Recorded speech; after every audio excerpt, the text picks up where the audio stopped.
السلام علیکم ورحمۃ اللہ وبرکاتہ۔ میں ہوں قاری زین الصابرین اور آپ دیکھ رہے ہیں یوٹیوب چینل۔ ناظرین اکرام، آج ہم ایک بہت ہی اہم سوال پر گفتگو کریں گے۔ وہ سوال یہ کہ کیا ایک شخص جسے آنکھوں سے دکھائی نہیں دیتا، کانوں سے سنائی نہیں دیتا، یا وہ گونگا ہے، منہ سے بولتا نہیں، تو کیا ایسے شخص کو امام مقرر کر سکتے ہیں یا نہیں؟ ایسا شخص لوگوں کی امامت کروا سکتا ہے یا نہیں؟ سوال کے 3 جز ہیں۔ پہلا جز کہ کیا ایسا شخص جسے آنکھوں سے دکھائی نہیں دیتا، آنکھوں سے نابینا ہے، جس کی آنکھوں کی بینائی نہیں، کیا ایسے شخص کو امام بنایا جا سکتا ہے؟ تو آئیے اس کی دلیل حدیث مبارکہ میں ملتی ہے۔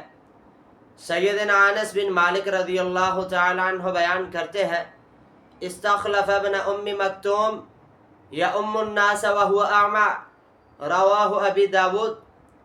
سنن ابی داود کی روایت ہے۔ سیدنا انس بن مالک رضی اللہ تعالی عنہ روایت کرتے ہیں کہ جناب محمد کریم صلی اللہ علیہ وآلہ وسلم کسی سفر میں غزوہ کے موقع پر آپ علیہ السلام نے حضرت عبداللہ ابن ام مکتوم رضی اللہ عنہ کو اپنا جانشین مقرر کیا تھا۔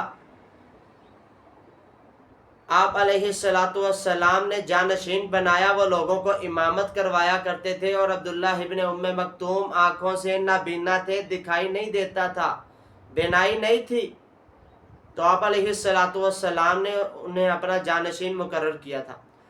تو پتہ یہ چلا کہ نابینا شخص کو ہم اپنا امام مقرر کر سکتے ہیں۔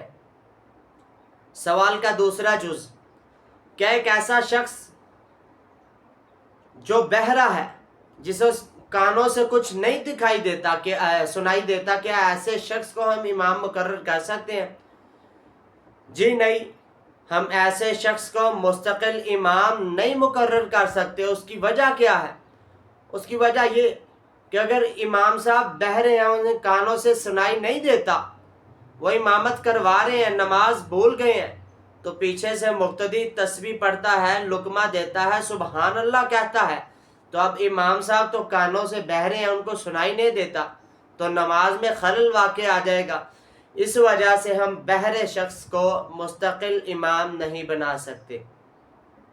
سوال کا تیسرا جز، کیا ایسے شخص کو امام بنایا جا سکتا ہے جو اپنی زبان سے نہیں بول سکتا، جو گونگا ہو؟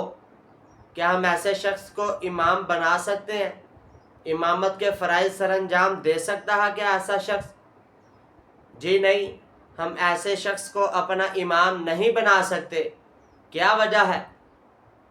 کہ نماز کے اہم ترین ارکان، تکبیر تحریمہ، اللہ اکبر کہنا، سمیع اللہ لمن حمیدہ کہنا، السلام علیکم ورحمۃ اللہ، السلام علیکم ورحمۃ اللہ، سلام پھیرنا، اسی طرح سورۃ الفاتحہ، الحمدللہ رب العالمین، اسی طرح قرات فاتحہ کے بعد جو سورت پڑھی جاتی ہے۔ امام صاحب گونگے ہیں، تو امام صاحب یہ اہم ترین ارکان چھوڑ رہے ہیں، کیونکہ گونگے ہیں، اس لیے جو شخص گونگا ہے اس کو امام نہیں بنایا جا سکتا، اس کو امامت کے فرائض نہیں سر انجام دینے چاہیے۔ تو یہ مختصر سا ایک سوال آپ کے سامنے رکھا ہے۔